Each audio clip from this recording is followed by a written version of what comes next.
Guys, I'm going to share with you a lead scoring model tool that you could use inside of your business to identify the leads who are ready to buy right now. Now, this is really important. Lead scoring model is probably one of the most important things that you can do because as an organization gets so large, you can't keep track of each individual person. And so what you need is automation and tools that will be able to track it for you. And we track it based on behaviors. Behaviors of certain things, behaviors of how many times they open up an email, behaviors of how many times they click on an email. What are the type of content are they clicking on?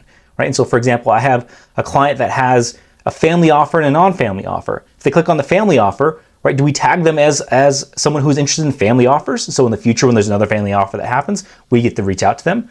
And so there's many different things that we can do inside of here. And so it's your email strategy is as best as its planning could be. So if you have really, really good planning, you think ahead of how you want to structure a lead or what should a lead look like, your ideal ICP should look like, then it's easy to identify them inside of your organization. Chances are, if you don't have this, you're losing money right now in your business. Now, if this is something that you want help getting set up, feel free to shoot me a message and reach out to me. I'd love to be able to review this for you and see if this is something that's right for you, if we could build something like this inside of your organization. Now, let's dive right in. All right, so from the beginning of the landing page. So this is typically in a model where you're paying for some sort of advertisement, and they're landing in some sort of landing page that has a VSL.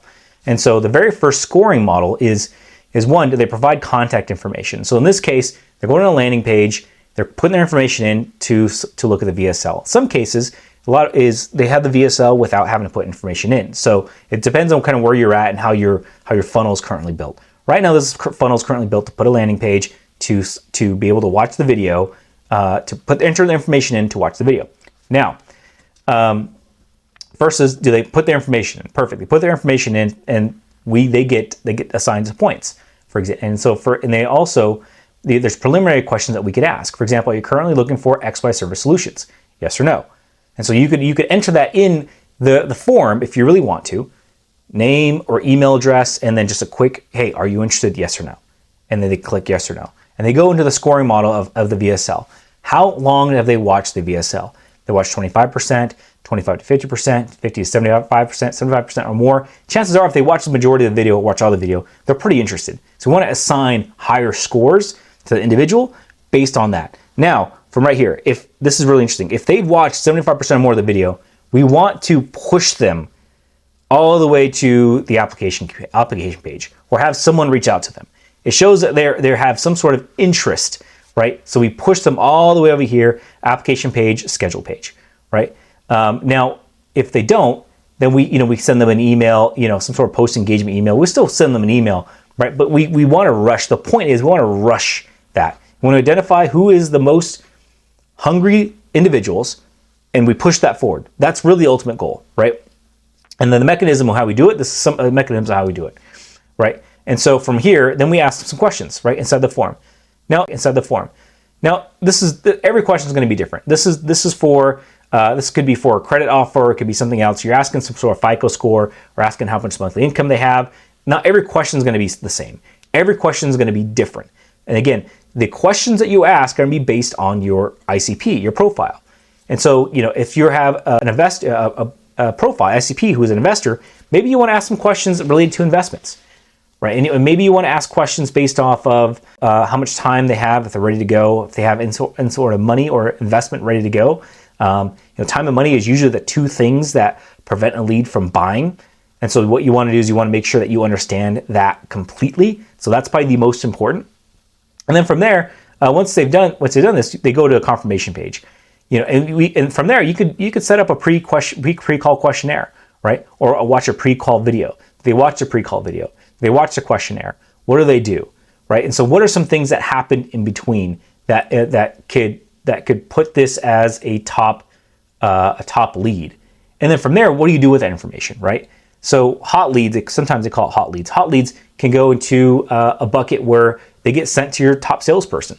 So, hey, if you're running an organization with salespeople, you know your top salesperson. You know who's not your top sales guy, right? Do you want your best leads to go to a guy who's not that great, or underperforming sales guy, or do you want your best leads to go to your top salesperson, right? And so in this case, the best lead will go to the best salesperson, right? And so if you've identified all this, and this is going to be the best lead, again, we want to be able to move that over to get the highest percentage of close rate.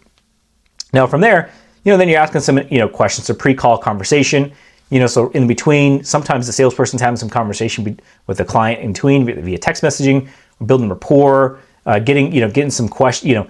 Even if they have some questions, gathering information for them, right? Using the CRM to personalize communication, sending reminders, pre-call messages, right? Using things like CRM, like Close.com or HubSpot, making communication feel less automated, more personal, right? So you recommend basically training a sales rep to use conversational language in their text to build trust and rapport.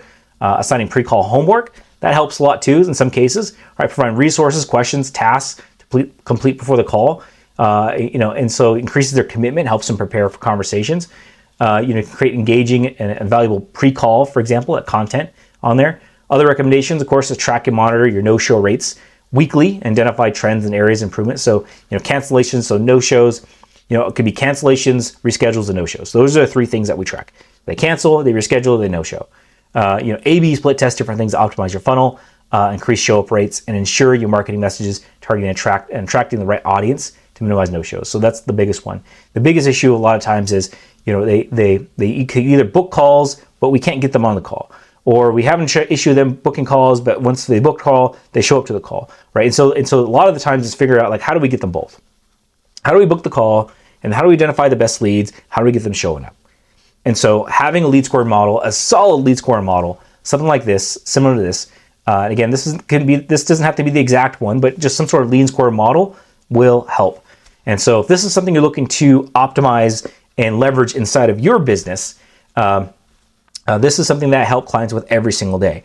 So shoot me a message, book a call, and I'd love to see you there and see if this is something we can do. Anyways, look forward to seeing you there. Thanks.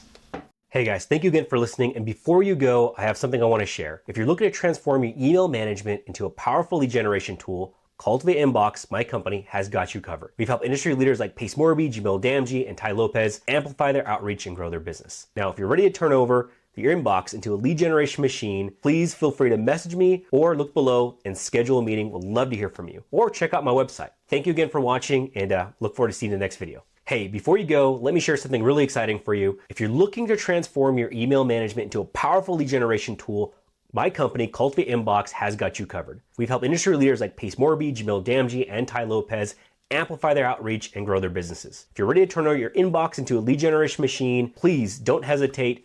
Go to my website or book a call with me and discover how to unlock your email's full potential. So don't miss out and take your email game to the next level. Thank you again for watching. I look forward to seeing you in the next video.